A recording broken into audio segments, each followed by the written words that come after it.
ಸಾರ್ವಜನಿಕರ ಕೆಲಸಗಳನ್ನು ತ್ವರಿತಗತಿಯಲ್ಲಿ ಮಾಡಿಕೊಡುವಂತೆ ಸೂಚನೆ ನೀಡಿದ ಲೋಕಾಯುಕ್ತ ಡಿವೈಎಸ್ಪಿ ಎಚ್ಎಸ್ ಸುರೇಶ್ ಅಧಿಕಾರಿಗಳಿಗೆ ಸೂಚಿಸಿದರು.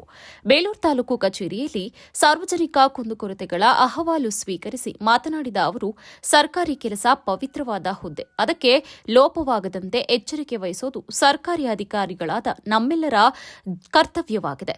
ಇತ್ತೀಚಿನ ದಿನಗಳಲ್ಲಿ ಅತಿ ಹೆಚ್ಚು ದೂರುಗಳು ದಾಖಲಾಗ್ತಾ ಇರೋದು ಗ್ರಾಮ ಪಂಚಾಯಿತಿಯ ಅಭಿವೃದ್ಧಿ ಅಧಿಕಾರಿಗಳ ಹಾಗೂ ತಾಲೂಕು ಪಂಚಾಯಿತಿಯ ಕಂದಾಯ ಇಲಾಖೆ ಹಾಗೂ ಪುರಸಭೆಯಲ್ಲಿ ಅತಿ ಹೆಚ್ಚಿನ ದೂರುಗಳು ದಾಖಲಾಗ್ತಾ ಇದೆ. ಗ್ರಾಮ ಪಂಚಾಯಿತಿಯಲ್ಲಿ ಬೇಲೂರು ತಾಲೂಕಿನ ಸುಮಾರು 40ಕ್ಕೂ ಹೆಚ್ಚು ಗ್ರಾಮ ಪಂಚಾಯಿತಿಯ ವಿರುದ್ಧ ದೂರುಗಳು ನಮ್ಮ ಕಚೇರಿಗೆ ಬರ್ತಾ ಇದೆ. ಇನ್ನು ಸಮಾಜ ಕಲ್ಯಾಣ ಇಲಾಖೆ ಹಾಗೂ ಬಿಸಿಎಂ ಇಲಾಖೆಯಿಂದ ನಡೀತಾ ಇರುವ ಹಾಸ್ಟೆಲ್ಗಳಿಂದ ದೂರುಗಳು ಬಂದಿವೆ.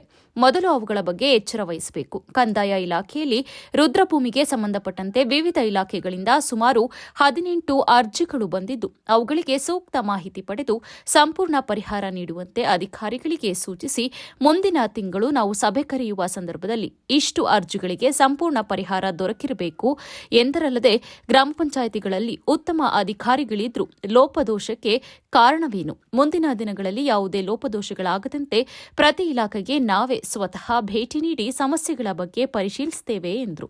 ಕಚೇರಿಗೆ ನಿರೀಕ್ಷಿತವಾಗಿ ಭೇಟಿ ಅಲ್ಲಿ ಏನ್ ಕೆಲಸ ಕಾರ್ಯಗಳು ನಡೆದಿದೆ ಅನ್ನೋದ್ರ ಬಗ್ಗೆ ಪರಿಶೀಲನೆ, ಅದನ್ನು ವರದಿಯನ್ನ ನೇರವಾಗಿ ನಾವು ಇದಕ್ಕೆ ಕಳಿಸ್ತೀವಿ. ಎಲ್ಲಿಗೆ? ನಮ್ಮ ಹೆಡ್ ಆಫೀಸ್. ಎನಿ ಲ್ಯಾಕ್ ಅನ್ನ ಪುಟ್ಟ ಇದ್ರೆ ಅಡ್ಜಸ್ಟಬಲ್. ಗೊತ್ತಾಯ್ತು. ಇದೇ ವೇಳೆ ಬೆಳ್ಳಾವರ ಗ್ರಾಮದ ಜಗದೀಶ್ ಎಂಬುವರು ಸರ್ವೆ ನಂಬರ್ 59ರಲ್ಲಿ ಸರ್ಕಾರಿ ಜಾಗವಿದ್ರೂ ಸಹ 400 ಜನಸಂಖ್ಯೆ ಇರುವ ಈ ಗ್ರಾಮಕ್ಕೆ ಒಂದೇ ಒಂದು ರುದ್ರಭೂಮಿ ಇಲ್ಲ, ಕೂಡಲೇ ಇದರ ಬಗ್ಗೆ ಗಮನ ಹರಿಸುವಂತೆ ಮನವಿಯನ್ನ ಮಾಡಿದ್ರು.